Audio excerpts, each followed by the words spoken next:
Night terrors or sleep terrors, causes and symptoms. Night terrors or sleep terrors are common terms for episodes that cause fear at night, especially in children. They are different from nightmares. They can be distressing for the person who has them and for their family. While person talk about night terrors, this is not, in fact, a diagnosable condition according to the Diagnostic and Statistical Manual 5th edition. It contains elements of conditions known as nightmare disorder, REM, sleep behavior disorder, and non-rapid eye movement or NREM, sleep arousal disorder. Although nightly episodes can be terrifying, night terrors are not normally a sign of anything more serious. They tend to end as abruptly as they begin. What are night terrors? Night terrors are nocturnal episodes that cause great fear while sleeping. The person may flail their limbs and scream and shout. Night terrors are most common in children, but adults can also suffer from them. A normal attack typically lasts between 30 seconds and 3 minutes, but they can be substantially longer. Night terrors are unpleasant, but they are not usually a cause for medical concern. They are estimated to affect some 40% of children and a smaller number of adults. Symptoms. Night terrors differ from nightmares. In a nightmare, the dreamer may wake up but during night terrors they will usually stay asleep. This difference is most likely due to the phase of sleep in which night terrors occur. Nightmares tend to happen during rapid eye movement sleep, towards the end of a night's sleep. In contrast, night terrors occur during the first third of the night, during deeper sleep, also known as slow wave sleep or non-REM sleep. The signs of night terror episode can include screaming and shouting, sitting up in bed or sleepwalking, kicking and thrashing of limbs, heavy breathing, racing pulse and profuse sweating, dilated pupils and increased muscle tone, being hard to waken, confusion on waking, staring wide-eyed as if awake but not responding to stimuli, aggressive behavior especially in adults, not remembering the event. If the person does remember the dream, it will probably involve something very frightening for them. Causes. A number of factors may contribute to night terrors. This include fever, especially in children, stress, sleep deprivation, light or noise, an overfull bladder, spending the night somewhere unfamiliar, possibly genetic factors, migraine headaches, physical or emotional stress, use or abuse of some medications or alcohol. In 2014, a study of almost 7,000 children aged 8 to 10 years with a follow-up around age 13 showed that those who were bullied are more than twice as likely to experience night terrors. In addition, night terrors are often associated with other underlying conditions such as breathing problems while sleeping, for example apnea, migraines, head injuries, restless leg syndrome, and certain medications. A study that assessed 661 people with Parkinson's disease aged 43 to 89 years reported that 3.9% had night terrors. In addition, 17.2% had nightmares and 1.8% experienced sleepwalking. The following factors may also play a role.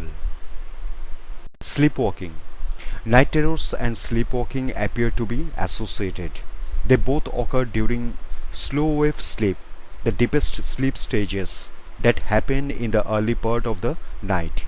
Some researchers believe that people who experience sleepwalking or night terrors may have difficulty in maintaining slow wave sleep. This makes them susceptible to quick arousals and it increases the chance of parasomnias. Thalamic dysfunction. Brain lesions are an unlikely cause of night terrors. In some cases, however, damage to or dysfunction of the thalamus has been linked to this phenomenon. In one study, a woman began having regular night terrors at the age of 48 years. She underwent observation in a sleep laboratory to investigate the cause. The test showed an increased signal coming from the thalamus. This appeared to cause the microarousals suggestive of night terrors.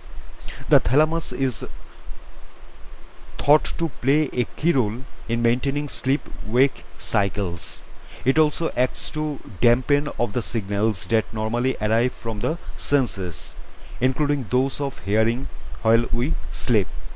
Most of the information our brain receives from the outside world passes through the thalamus before it is sent out to the parts of the brain that enable us to see or hear. For example, when we sleep, the thalamus is less inclined to send this information to the rest of the brain. As a result, when we sleep, we are less aware of tactile stimuli and the sounds around us. Genetic factors. People who have night terrors or who sleepwalk often have a family member who also does this. In 1980, a small study found that 80% of sleepwalkers and 96% of people who have night terrors have at least one other close family member who has one or both conditions. Another investigation that focused on identical and non-identical twins supported this finding. The researchers found that a person is significantly more likely to experience night terrors if their identical twin does. In non-identical twins, the chance of this happening is lower. A long-term study of 1940 children published in 2015 found that those whose parents had walked in their sleep are more likely to have night terrors, and that these night terrors are more likely to persist for longer. The peak age for night terrors in children was found to be 18 months. At this age, 34.4% of children are reported by parents to have night terrors. Up to a third of children who experienced night terrors then develop sleepwalking habits later in childhood. Home remedies and simple solutions. A number of simple interventions may help relieve night terrors. Safe sleeping environment. Close and lock all doors and windows at night. Consider alarming them. Remove trip hazards and remove fragile and dangerous objects. Stress. Identify any sources of stress and ways to relieve them. If a child is experiencing night terrors, ask them to tell you about anything that is bothersome, that is bothering them, and talk it through. Get more sleep. Sleep deprivation can be a factor, so try going to bed earlier or fitting in an afternoon nap. Having a relaxing routine before bedtime can also help. For example, a warm bath or light reading before sleep. Avoid screen time for at least an hour before going to bed. Look for patterns. Keep a sleep diary and note how often the terrors occur and what time they begin. If the night terrors are bothersome and they come at a regular time, one suggestion is to wake your child 15 minutes before they are likely to occur. Keep them awake for 5 minutes and then let them go back to sleep. Night terrors in adults. Night terrors are most common in children, but they can affect adults too. An adult can have night terrors at any time during the sleep cycle, and they are more likely to remember the dream than children are. Adults are more likely to have night terrors if they have a history of bipolar disorder, depression, anxiety. Sometimes night terrors can lead to injury for the person or other people, especially if they thrash about or go sleepwalking as well. An adult is more likely to display aggressive behavior than a child during night terrors. Adults can also become embarrassed about their sleep behavior, and this can affect relationships. Anyone who is concerned about night terrors might consider seeing a sleep specialist.